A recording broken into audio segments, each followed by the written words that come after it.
Okay, so I know per my post on here, I said the videos may slow down, and they will. I was at the ER a few days ago for a back issue, and it was really painful, and I'm in the process of recovering. Thank you to those who reached out and sending me your best wishes. I really do appreciate it, but if this is the kind of movie that I'm coming out to, then maybe I should just chill back in the ER because what the hell is this movie? Let's rewind it back 5 years ago. If I told you that the standalone Joaquin Phoenix Joker movie from the director of The Hangover was going to be the highest grossing R-rated movie of all time at that time, lead all films and Oscar nominations with 11 in a year that featured Parasite and Once Upon a Time in Hollywood, just to name two of them, I mean, you'd think I was the Joker myself. But that happened. Joaquin Phoenix won Best Actor, and all of a sudden, the most controversial movie of 2019 was an Oscar-winning film. And don't be mistaken, this movie was controversial. The media coverage was so weird, it was almost like they were hoping something bad was going to happen at one of the screenings. I remember seeing so many news segments like, hey, this new Joker movie is pretty intense and may influence the wrong people. I sure hope nothing happens at these screenings. Like, why the fuck are we talking about it that way? And I should say, I liked the first Joker. I enjoyed my time with it. I thought it was very well made and well acted. I didn't think it was an insanely profound movie and should have won Best Picture, but I also didn't think it was a spit in the face of Martin Scorsese and Todd Phillips should pay for his crimes either. So when I found out that they were making a Joker sequel, I shrugged like, okay, of course, Hollywood wins again. I'll probably check it out, but I'm good either way. And then I hear it's a musical and I sit upright in my seat like, there's no way they're turning their billion-dollar comic book grosser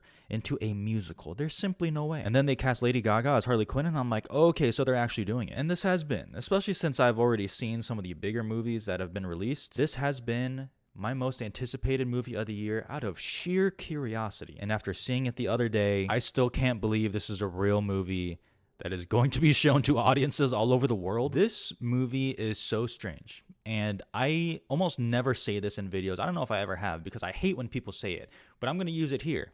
Who is this for? Because I feel like the certain quadrants of people who should be into this movie aren't actually going to be satisfied with it. The Lady Gaga fans, the comic book fans, the first Joker is a masterpiece fans, and musical fans, they're all going to have their gripes with it. Honestly, when I think about it, this movie is one of the most beautiful troll jobs I've ever seen. But okay, here we go. Let's get into it. I will first say this movie is beautiful. In a time where our big blockbuster or big budgeted movies so routinely look like this, or this, or this, I will shout out this movie. There is actual artistry and talent on screen. It's vibrant, it's gorgeous to look at, and the musical elements really accentuate that too. As I've said before, musicals just allow you to play with almost all aspects of production, like lighting, like the makeup, like the costumes, like the production design, and you see it all here. I appreciate that level of craft in a movie that costs a fortune, and I think that's something that we should all appreciate. But it does not matter how gorgeous your movie looks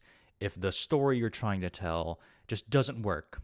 And Lord have mercy, this movie does not work. It's kind of amazing how I really think Todd Phillips has created something that the fans of the first movie and the haters of the first movie will come together and dislike equally. Now, that doesn't mean everyone is going to dislike it, okay? I'm not talking in absolutes, and I'm sure people will let me know that they love it, and that's great for you. But hear me out. This script is so unbelievably undercooked. You want to have musical sequences in it? Great. I think that's a cool idea. You want to have a courtroom trial component to it? Okay, we can play along with that, cool. Except that it adds up to nothing because this movie is so hollow. The first movie had something to hold on to. Whether or not you even agreed with it or you thought it was profound, to me, that is like kind of irrelevant. At least there was something there. This movie does not have that at the same level, or it's trying to repeat what the first one's trying to say at a deeper, more profound way.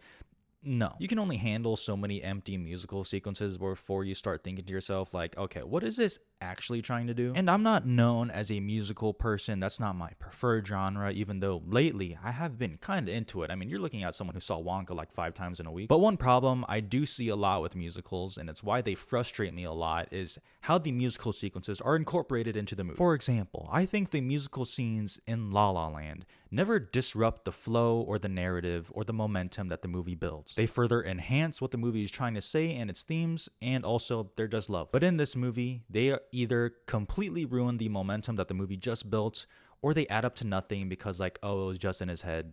who cares? And I'm fine with a fantasy element of a musical. I mean, that's why a lot of them exist. But again, this just adds up to nothing. It enhances nothing. Then you're back in the courtroom for what might be the least compelling case, at least how it's presented. They want to plead insanity, basically saying that the trauma that Arthur Fleck suffered as a kid kind of forced him to create that Joker personality to protect him, and that is what caused all the murders. They're trying to prove that he is mentally ill. And maybe if this wasn't tied to IP, it would be a very interesting case or a very interesting movie if that's what they wanted to focus on.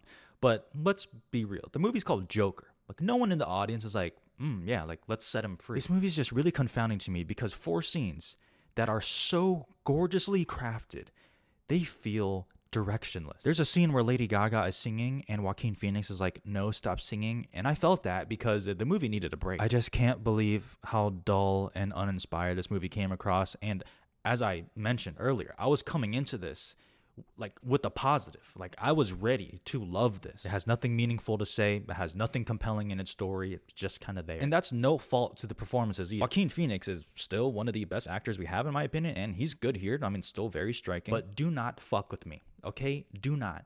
You do not waste Lady Gaga. She has such a screen presence to her. I mean, sure, because of her fame outside of acting, but she's just a good actor. I've said that. And for her to be cast in a musical as Harley Quinn should have been a dream. But can you give her something to do besides just sing? Her character is so one note and so not fleshed out. It's almost insulting. But speaking of Lady Gaga, welcome back to Film Drunk Horny Moments. Okay, when Lady Gaga puts the finger gun up to her head, I mean, I was like, yo, shoot me instead. What? I mean, she is just a baddie. Totally would. Anyways, moving on. And the way this movie ends is just like are you serious type moment. It feels like storylines just end with no real resolution. They're just kind of off, totally leaving audiences unsatisfied. This movie is a case where, out of context, if you're scrolling through YouTube and you see a scene here and you click on it, it's going to be like, wow, like, that was great. That was awesome. Why is this movie being received this way? Because there still are good individual scenes. There's a great musical sequence where Joaquin Phoenix really gets to let loose and starts dancing, and Lady Gaga is just belting, and it's awesome. There's a great courtroom musical scene where it allows itself to actually get darker, and it felt real for a bit. But as a collection of scenes looked through the lens as a movie, which it is